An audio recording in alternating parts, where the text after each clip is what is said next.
morning, children. Children, today I am going to take English for 10th class.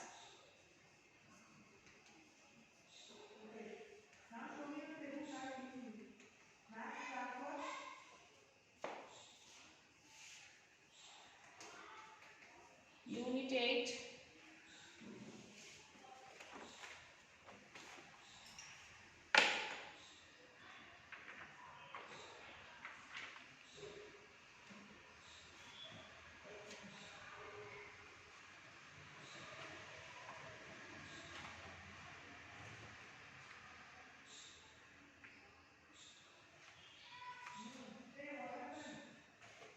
Human rights.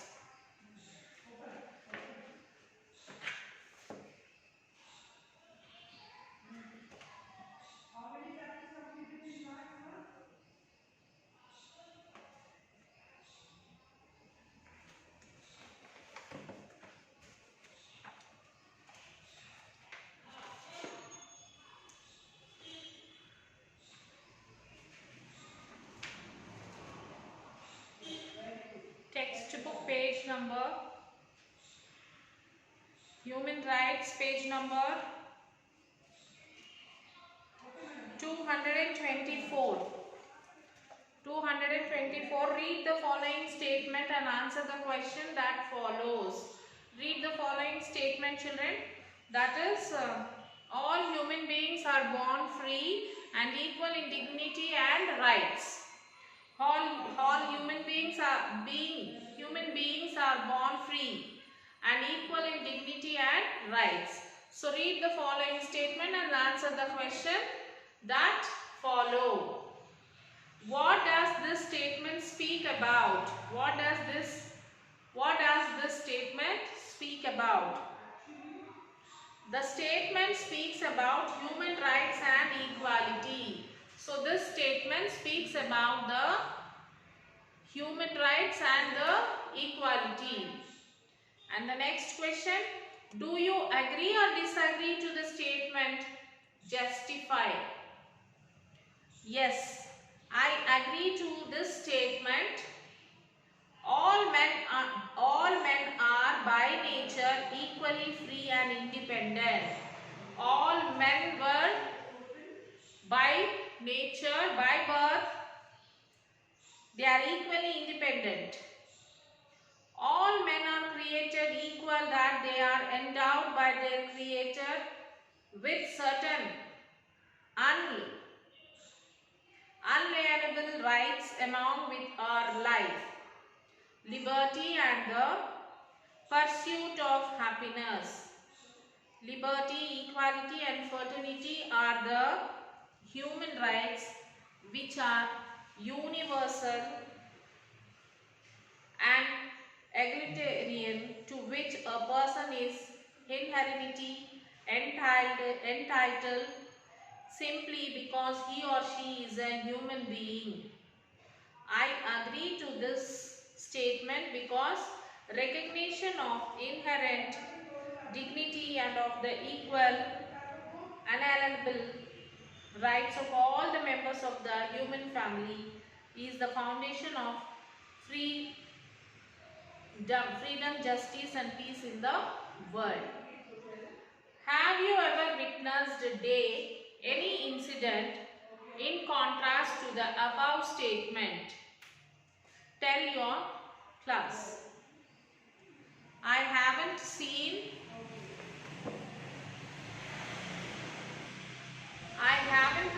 any such incidents, but I have heard that some people are still not allowed to enjoy the rights of equality.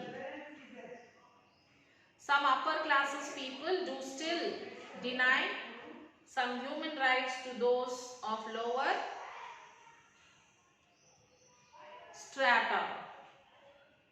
And the next is the oral debate, oral discuss. Children should not have equal dignity and rights as adults. So debate on this. This is a wrong statement in my opinion. If the children do not have the knowledge of equal rights and dignity, it may have a negative effect on the children and the society also. If the children do not have the equal rights, they will be brought up with the ideas of discrimination, and when they grow up, they may not come out of these ideas. They also start to slow discrimination, and it spoils the peaceful atmosphere of the society in particular and nation in general. Okay, this is about human rights, and now we'll start the class, that is Jamasian fragment.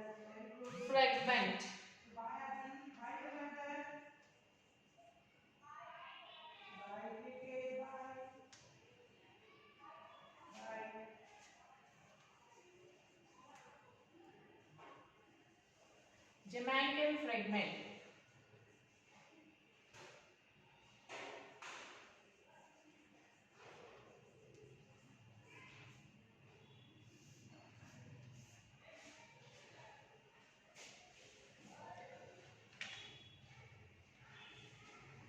A. Hal Hendricks, a Jamaican, explains a strange incident that had happened in his life.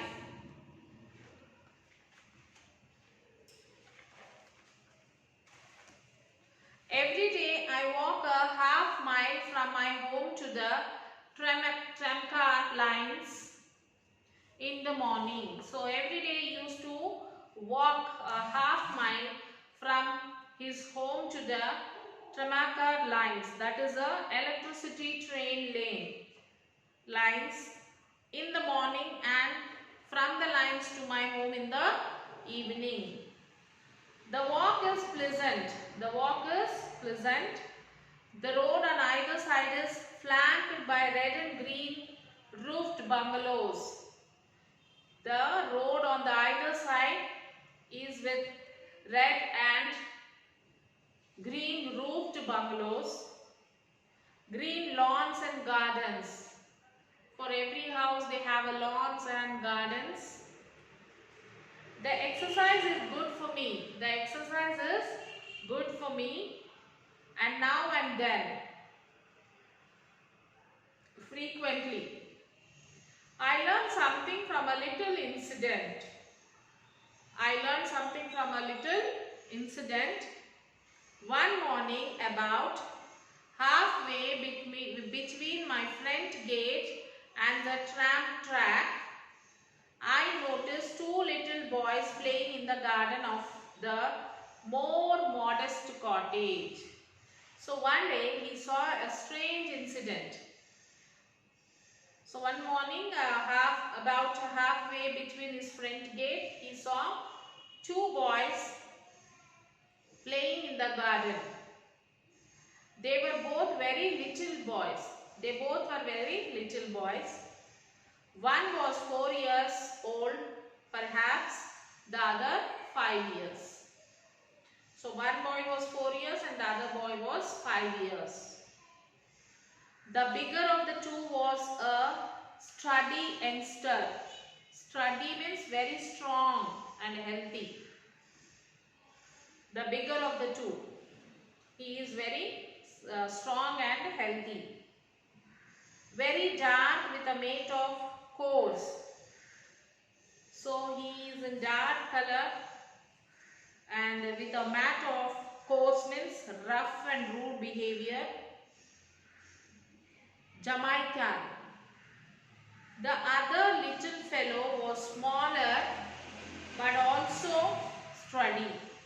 The other fellow was smaller but he is also sturdy. Sturdy means very strong and healthy. He was white with hazel eyes and light brown hair. Okay, the other one is dark. And this fellow, the small fellow, is white in color and light brown hair. Both were dressed in blue shirts and khaki pants. Both of them were dressed in blue shirts and khaki pants. They wore no shoes and their feet were muddy. They did not wear shoes and their feet were muddy. They were not conscious of my standing there watching them. They played on. So they did not notice that he is standing and watching them. They are very busy. They are very busy in playing. The game, if I could be called a game, was not elaborate.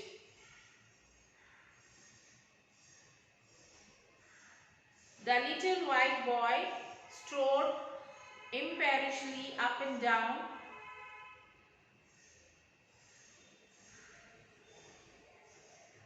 and every now and then shouted imperiously at his bigger playmate. So the little boy was strode, means to walk. The people who walk like without a long sleepless nights, if they said how they will behave. So in that way the boy is behaving, and he was shouting at the bigger one. The little brown boy shuffled along quietly behind him and did what he was told.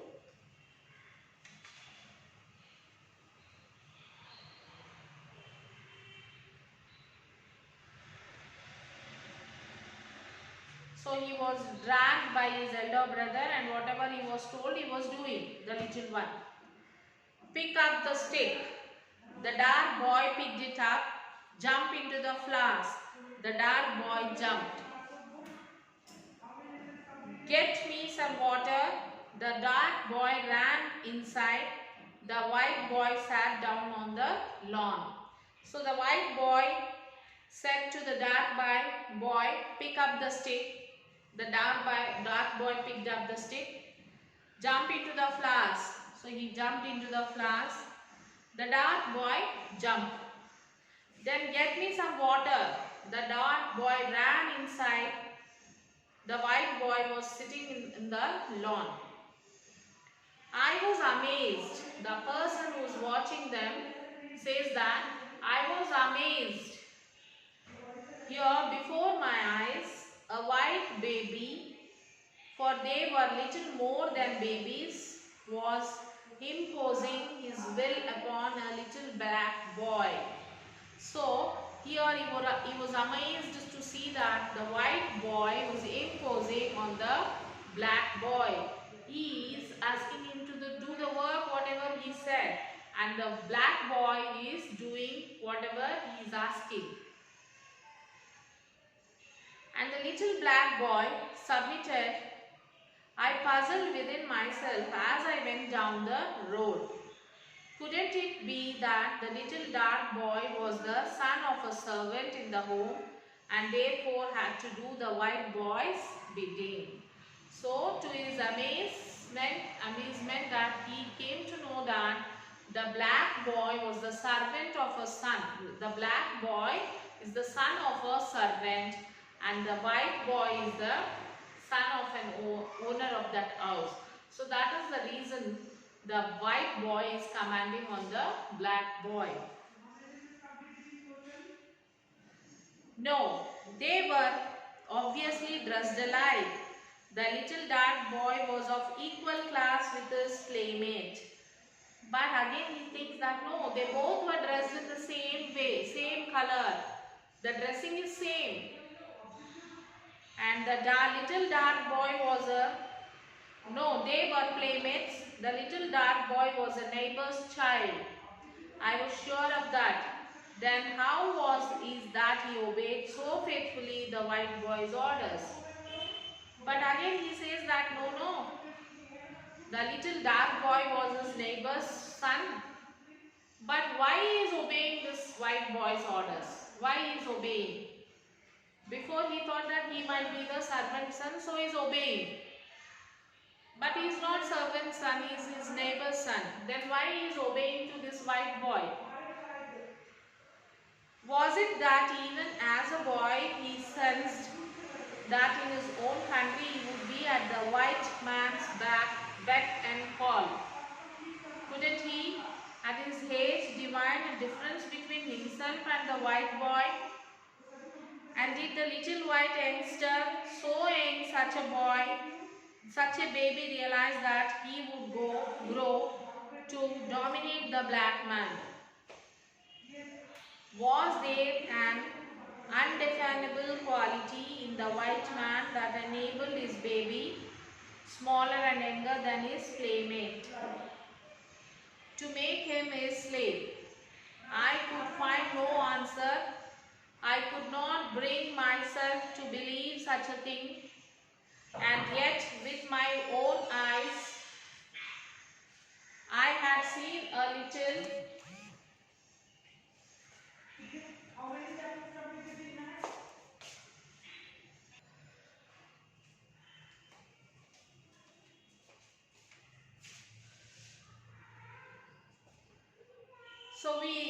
was there any identifiable quality in the white man that enabled his baby, smaller and younger than his playmate, to make him his slave? He could find no answer. He could not bring myself to believe such a thing, and yet with my own eyes I had seen a little dark boy take orders from the little white boy. The little white boy, obviously his social equal, and younger and smaller. Were we as a race really inferior, so inferior that even in our infancy we realized our deficiencies and accepted a position as the white man's servant? So read the lesson, children. Read the complete lesson. Write Sakshi.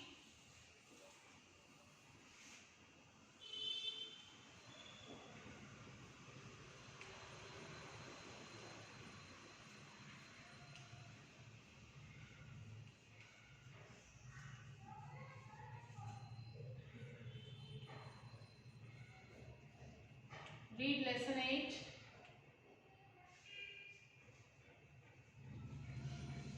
And you will have to write human rights.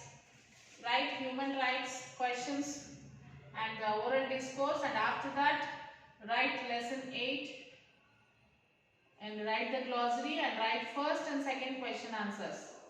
Read lesson 8 and write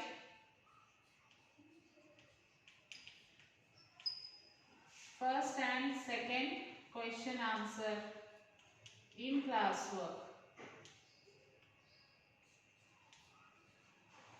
And take your parent signature, children.